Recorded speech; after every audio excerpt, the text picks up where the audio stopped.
Ce 26 janvier, Bernard Tapie aurait eu 81 ans. L'ancien homme d'affaires a été un véritable touche-à-tout, mais il avait son caractère.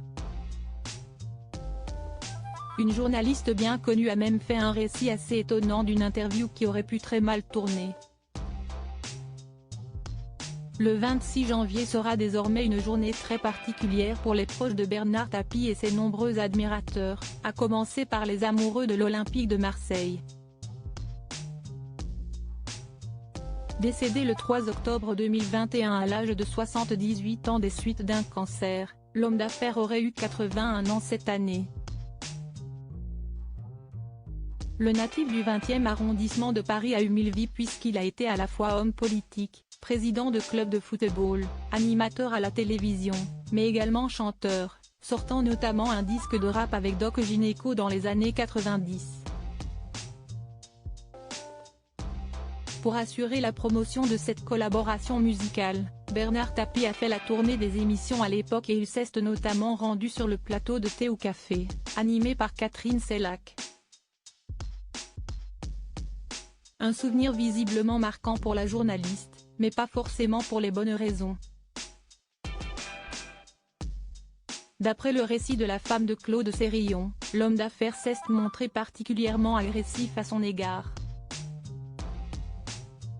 J'ai pensé que j'allais m'en prendre une.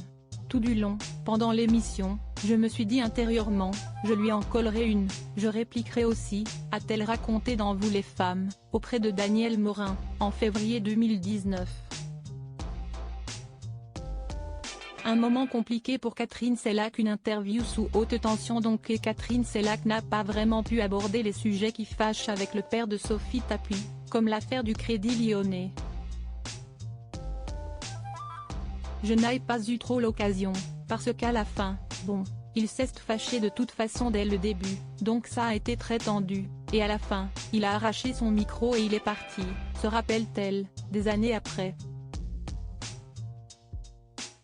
Un moment plutôt désagréable pour l'animatrice, mais après son départ, Bernard Tapie serait revenu sur le plateau. Quelques minutes plus tard, il est revenu comme un enfant la queue basse et là, il a dit « Où est le photographe ?» Il a voulu éterniser quand même la fin de l'émission, détaillait-elle, avant d'ajouter sur son invité du jour « Si est-il un personnage un peu double quand même. Il y a le côté sanguin, bagarreur, colérique, et puis, il y a un autre côté, il sait bien quand même jouer avec les médias. »